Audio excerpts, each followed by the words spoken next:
बिस्मिल्लाहिर्रहमानिर्रहीम। अस्सलामुअलैकुम।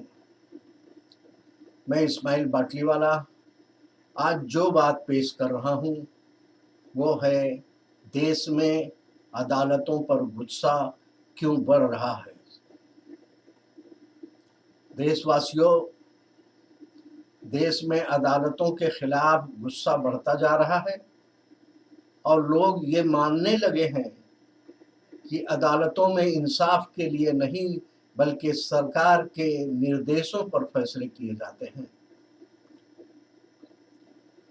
Supreme court में भी जिस तरह से सरकार के पक्ष में फैसले दिए जा रहे हैं उससे लोगों की विश्वास सही साबित हो रही है। अब लोगों का अदालती निज़ाम पर विश्वास नहीं रहा। जज और वकील भी अदालतों के करप्ट किरदार को जाहिर रूप में उजागर कर रहे हैं और कह रहे हैं कि अदालतों में से इंसाफ की उम्मीद नहीं की जा सकती है। अदालती निज़ाम गैर जानिबदारी दिखाने और साख बनाए रखने के लिए कभी कभी न्याय करने का नाटक करती दिखती है। सच तो ये है कि अदालतों में इंसाफ होता ही नहीं है बल्कि फैसले होते हैं और आंखों पर पट्टी बांधकर खड़ी अदालतें ये इंसाफ वकीलों के तर्क और पेशो सबूत के आधार पर करती हैं और तर्क बाजार में खरीदा जाता है। जो जितनी बड़ी बोली बोल सकता है उतनी तर्क करने वाली वकीलों की फौज अपने पक्ष में खड़ी कर सकता है।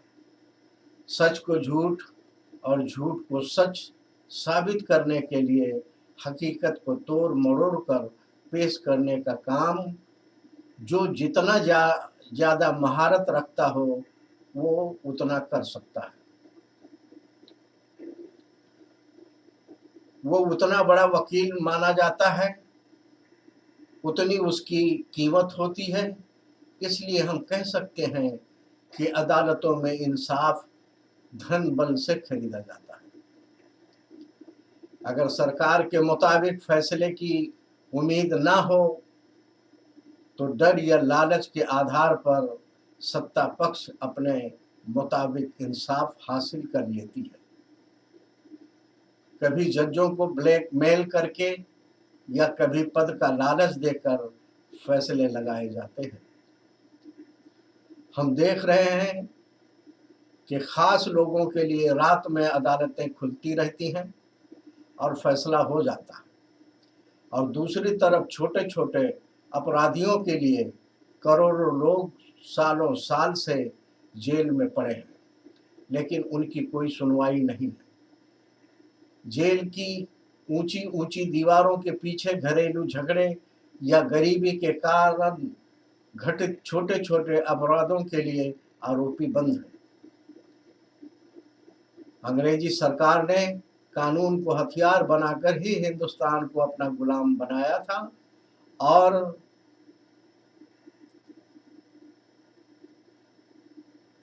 सैकड़ों सालों तक गुलामी में रहकर शोषण किया। वो हिंदुस्तान के मुक्ति आंदोलन को देशद्रोह करार देकर कुचलती रही। गुलामी के विरुद्ध आंदोलनकारी और बहादुरों को मौत की सजाएं देती रही। आज भी यही हो रहा है।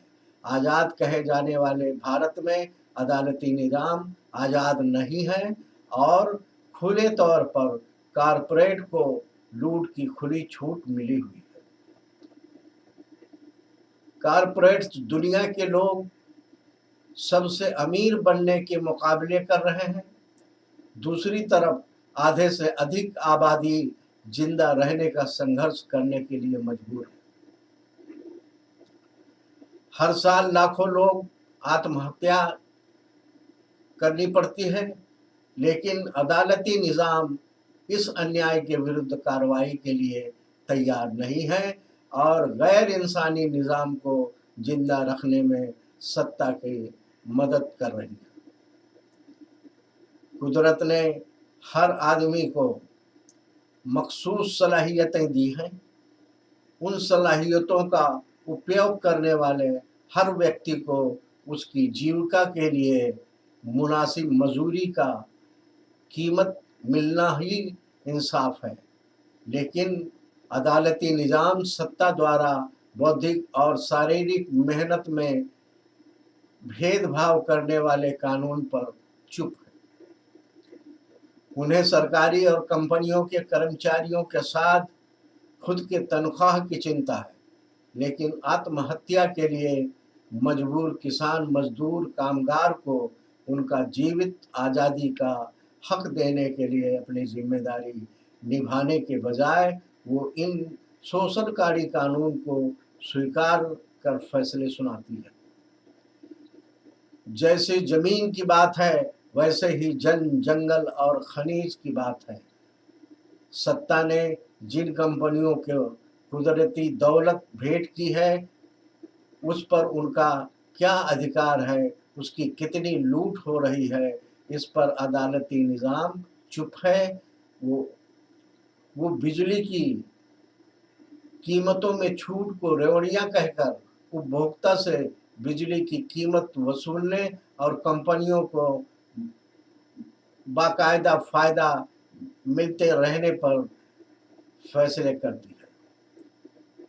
किसी ने घर का चूल्हा जलाने के लिए प्रकृति से लकड़ी कोयला लिया तो उसे चोर साबित कर अपराधी बनाने का काम अदालतें करती हैं, लेकिन कंपनियों की लामहदूद लूट के खिलाफ अदालती निज़ाम चुप है। संविधान के अनुसार भारत एक धर्मनिरपेक्ष देश है और संविधान की रक्षा करना अदालती निज़ाम की जिम्मेदारी है, लेकिन कट्टरपंथियों को सरकारी पनाहगाह मिला हुआ है। उसके कारण अदालती निज़ाम अपनी जिम्मेदारी ठीक से नहीं निभा रही है। कट्टरपंथी हर दिन जहरीले बयान देते हैं। कारपोरेट मीडिया इन मुद्दों पर रोज बहस कराते हैं और अदालती निज़ाम पक्षपाती फैसले सुनाती है, जिससे सांप्रदायिक नफरत बढ़ रही है, धर्मों के बीच तनाव पैदा हो रहा है, हिंसा हो रही है, धार्मिक संघर्ष बढ़ने से देश की अखंडता और एकता को खतरा पैदा हो रहा है। न्याय देवता आंखों से पट्टी हटाकर ये नहीं देखना चाहती है कि असली जल जंगल जमीन और खनिज क्या है, मेहनत क्या है, आर्थिक ना बराबरी क्यों है, गरीबी क्यों है, धार्मिक तनाव क्यों पैदा हो रहा है, बल्कि वो इस अन्यायी व्यवस्था का पोषण करने के काम करती है। और यही कारण है कि समाज में आज भी नाइंसाफी है। अदालती निज़ाम अगर इंसाफ के लिए बनी होती तो समाज में इंसाफ दिखाई देता, लेकिन वो मजलूम को इंसाफ की उम्मीद दिखाकर उसे अन्याय के चक्की में पिसने के लिए पाबंद करती है। लोगों के जीने के अधिकार छीनकर उन्हें गरीबी में जीने के लिए मजबूर करती है। वो अपने फैसले से समाज को नहीं सत्ता को मजबूत करती है। इंसाफ पर आधारित सामाजिक निज़ाम चाहने वालों के लिए ये गंभीर चिंता का विषय है। उसे सही करने की जिम्मेदारी इंसाफ की उम्मीद लगाए बैठे समाज की है। इंसान के लिए इंसाफ पर आधारित निज़ाम ही इंसान के लिए इंसाफ पर आधारित निज़ाम की तलाश आज भी जारी है।